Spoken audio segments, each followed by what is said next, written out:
오늘도 주님의 은혜로 좋은 하루 되시기 바라겠습니다. 오늘 말씀은 베드로 후서 2장 17절에서 19절 말씀입니다. 이 사람들은 물 없는 샘이요 광풍에 밀려가는 안개니 그들을 위하여 캄캄한 어둠이 예비되어 있나니 그들이 허탄한 자랑에 말을 토하며 그릇되게 행하는 사람들에게서 겨우 피한 자들을 음란으로서 육체의 정욕 중에서 유혹하는도다. 그들에게 자유를 준다 하여도 자신들은 멸망의 종들이니 누구든지 진 자는 이긴 자의 종이 됨이라. 아멘. 어제까지는 거짓 선생들의 특징을 살펴보았습니다. 크게 세 가지 정도로 요약할 수 있는데요. 첫째는 이 거짓 선생들은 비방하는 말을 잘한다라는 것입니다. 둘째는 정욕대로 사는 삶을 조장하는데 곧 음란한 행실을 하면서 남들도 그렇게 하라고 이렇게 유혹하는 그런 삶을 산다는 거고요. 셋째는 아주 탐욕적이라는 거죠. 탐욕을 사랑한다. 이런 특징을 가졌다고 말씀을 드렸습니다. 참신앙, 성도의 신앙은 이런 것들과는 전혀 반대가 되는 것이죠. 그래서 겉은 그럴듯한데 어떻게 이것을 분별할 수 있냐면요. 행위의 열매를 보면 알 수가 있다라는 것입니다. 이제 결국 겉은 그럴듯해도 비방하는 말을 많이 하거나 그다음에요 정욕대로 사는 삶을 살거나 그다음에 욕심이 많다 그렇다 그러면 거짓 선생이라는 것을 우리가 분별할 수가 있다라는 것이죠. 잘 분별하는 이제 삶이 되셨으면 좋겠습니다. 오늘 말씀은 무엇이냐면요. 거짓 선생들을 따라가지 말라. 따라가면 안 된다. 이제 이런 내용인데 왜 거짓 선생들을 따라가면 안 되는지를 구체적으로 말씀하고 있습니다. 살펴보면서 은혜를 나누겠습니다. 첫 번째는요. 거짓 선생들을 따라가면 멸망길로 가기 때문이라. 멸망길로 가기 때문에 따라가지 말라라고 말씀합니다. 17절입니다. 이 사람들은 물 없는 샘이요 광풍에 밀려가는 안개니 그들을 위하여 캄캄한 어둠이 예비되어 있나니. 자, 여기 보면 캄캄한 어둠이 예비되어 있다 이렇게 되어 있는데 이 캄캄한 어둠은 지옥을 의미한다라는 겁니다. 그러니까 결국 지옥길로 가는 것이다. 이제 이런 의미가 됩니다. 근데 왜 지옥에 가냐면 물이 없는 샘이고 광풍에 밀려가는 안개이기 때문이다. 한마디로 말해서 영원한 것이 없다. 영생이 없다라는 겁니다. 자, 그러면 여러분 영생은 곧 예수님밖에 없습니다. 영생이 없는 사람은 결국 지옥에 가는데요. 그 영생이신 예수님이 있어야 됩니다. 우리 마음속에. 이건 뭘 의미하냐면 영생이신 예수님과 인격적인 교제가 있어야 됩니다. 인격적인 만남이 마음속에 있어야만 지옥에 가지 않게 되는 거죠. 요한복음 14장 6절입니다. 예수께서 이르시되 내가 곧 길이요 진리요 생명이니 나로 말미암지 않고는 아버지께로 올 자가 없느니라. 예수님이라는 인격을 가지신 분이 곧 생명이다, 영생이다 이렇게 말씀하고 있습니다. 그러니까 영생을 던져주는 게 아니라 예수님과 인격적으로 교제하고 있으면 영생이라는 겁니다. 그런데 거짓 선생들은 예수님과 인격적 교제가 없다라는 겁니다. 아는 지식은 많아도 예수님을 실제로 만나서 교제하는 건 없으니까 지옥에 간다라는 거고요. 그 다음에 예수님과의 인격적 교제는 어떻게 하면 되냐면 겸손해야 되고 순종해야 됩니다. 그러니까 예수님이 주인이 되고 내가 겸손하게 따라가는 이제 그런 마음이 될 수밖에 없다라는 것이죠. 이제 그래야만 이것이 이제 영생이신 예수님과 연결이 되는 것입니다. 누가복음 10장 21절 그때 예수께서 성령으로 기뻐하시며 이르시되 천지의 주제이신 아버지여 이것을 지혜롭고 슬기 있는 자들에게는 숨기시고 어린 아이들에게는 나타내심을 감사하나이다. 옳소이다 이렇게 된 것이 아버지의 뜻이니이다. 스스로 지혜로운 사람은 예수님을 알지 못합니다. 그러나 어린 아이들에게는 나타내신다. 결국 겸손한 사람, 순종하는 사람에게는 예수님이 이제 오셔서 연결이 되는 거죠. 그래서 영생에 은혜를 주신다라는 겁니다. 자, 예수님께도 순종하는 사람들은 시간이 갈수록 예수님을 닮아가게 된다라는 건데요. 필연적으로 예수님의 성품을 공급받게 됩니다. 그래서 우리에게도 예수님의 성품이 열리는데 갈라디아서 5장 22절 23절 오직 성령의 열매는 사랑과 희락과 화평과 오래 참음과 자비와 양선과 충성과 온유와 절제니 이 같은 것을 금지할 법이 없느니라. 이런 아름다운 성품이 열릴 수밖에 없다라는 겁니다. 그런데 거짓 선생들은 이런 모습들이 아무리 시간이 가도 나타나지 않는다라는 겁니다. 이런 성품보다는 지식으로 쫙 나열된 메마르고 건조한 재미없는 이제 이런 것에 사람들을 자꾸 묶어두게 되는 것이죠. 결국 물 없는 샘이 되고 바람에 밀려가는 안개 같은 그런 인생이 되기 때문에 캄캄한 어둠, 곧 지옥에 갈 수밖에 없는 그런 운명이 된다라는 겁니다. 그러니까 이 거짓 선생을 따라가면 안 된다라고 말씀하고 있습니다. 우리 모두 오직 예수님만 따라가는 삶이 되셨으면 좋겠습니다. 두 번째로 가보겠습니다. 왜 거짓 선생을 따라가면 안 되느냐면요. 내면의 평화를 주지 못하기 때문이다라는 겁니다. 18절 읽겠습니다. 그들이 허탄한 자랑의 말을 토하며 그릇되게 행하는 사람들에게서 겨우 피한 자들을 음란으로서 육체의 정욕 중에서 유혹하는도다.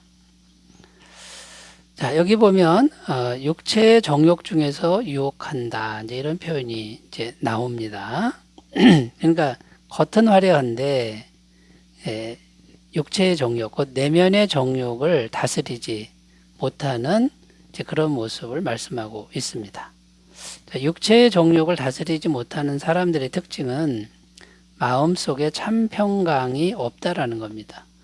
혼란스럽고 방탕하고 즐기는 것 같은데 자꾸 삶이 망가지는 이제 그런 모습으로 전락을 하는 것이죠. 우리가 대중매체에서 흔히 볼 수 있는 그런 뉴스들이 뭡니까? 돈도 많고 성공을 했는데 결국은 술과 마약의 이제 그 유혹에 넘어가서 더 짜릿한 쾌락을 쫓아가면서 인생이 망가지는 이제 그런 기사들을 많이 보게 되는 것이죠. 그건 아무리 즐겨도 평강을 줄 수 없습니다. 영혼의 평강이 결코 주어지지 않는 것이다라는 거죠. 그러나 예수님을 따라가면 참 평강이 우리 뱃속에서부터 샘솟듯 올라온다고 성경은 증언하고 있습니다. 자, 뱃속에서 올라오는 그 평강의 정체가 누구냐면 바로 성령님이시다라는 거죠. 요한복음 14장 27절입니다. 평안을 너희에게 끼치노니 곧 나의 평안을 너희에게 주노라. 내가 너희에게 주는 것은 세상이 주는 것과 같지 아니하니라. 너희는 마음에 근심하지도 말고 두려워하지도 말라. 하나님의 평강은 예수님을 영접한 사람에게만 주어지는 은혜입니다. 요한복음 7장 37절 38절 명절 끝날 곧 큰 날에 예수께서 서서 외쳐 이르시되 누구든지 목마르거든 내게로 와서 마시라. 나를 믿는 자는 성경의 이름과 같이 그 배에서 생수의 강이 흘러나오리라 하시니. 그러니까 성령님이 이제 우리 안에서 계셔서 참 평강을 샘솟도록 이제 솟아나게 하시는 이제 그런 은혜를 말씀하고 있습니다. 자, 여러분, 예수님을 따라가야만 이런 내면의 평강을 얻을 수 있다라는 겁니다. 세상에 아무리 귀한 것, 대단한 것 많이 쌓아놔도 이 마음의 평강은 얻을 수가 없다라는 것을 꼭 기억하셨으면 좋겠습니다. 또 성경은요, 이 영원한 평강, 진짜 평강의 정체는 뭐냐면 영원한 죄사함의 은혜다라는 겁니다.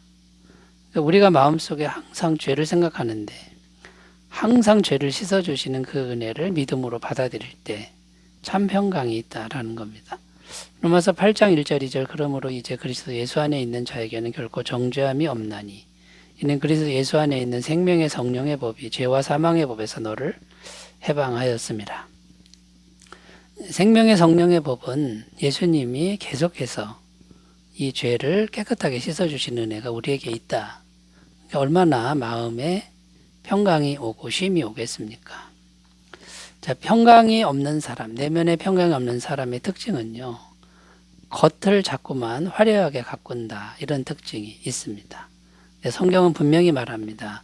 외적인 것으로는 결코 구원을 받을 수 없다라고 말씀하는 것을 꼭 기억하시고, 거짓 선지자들, 겉을 화려하게 하는 선지자를 따라가지 말고 내면에 참 평강을 주는 예수님을 따라가시는 삶이 되시기 바라겠습니다.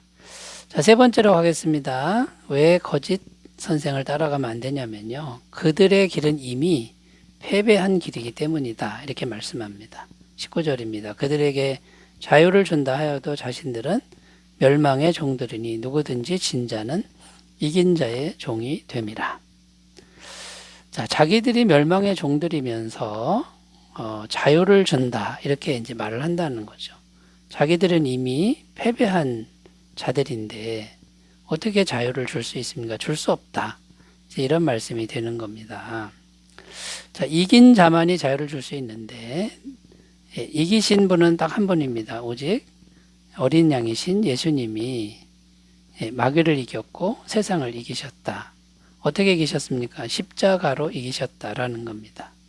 십자가로 죄와 죽음의 세력을 이기셨습니다. 히브리서 9장 26절, 그리하면 그가 세상을 창조한 때부터 자주 고난을 받았어야 할 것이로되 이제 자기를 단번에 제물로 드려 죄를 없이 하시려고 세상 끝에 나타나셨느니라.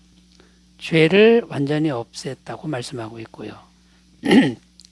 마귀를 이기셨다고 말씀합니다. 요한일서 3장 8절, 죄를 짓는 자는 마귀에게 속하나니 마귀는 처음부터 범죄함이라. 하나님의 아들이 나타나신 것은 마귀의 일을 멸하려 하심이라. 그러니까 예수님을 우리가 마음에 모시면 죄의 세력을 이기고 마귀의 세력을 이긴다. 그러니까 이제 자유함을 예수님이 주실 수 있다라는 겁니다. 거짓 선생을 따라가면 결코 자유를 얻을 수가 없습니다. 자, 예수님이 승리하셨다, 이기셨다 하는 증거가 바로 부활이요 승천입니다. 이 부활은 죽음을 정복했다라는 증거입니다. 로마서 4장 25절, 예수는 우리가 범죄한 것 때문에 내줌이 되고 또한 우리를 의롭다 하시기 위하여 살아나셨느니라. 예수님의 완전한 승리, 그것이 부활이고요. 이제 승천하셔서 이 온 세상을 지금 통치하시고 다스리시고 계십니다.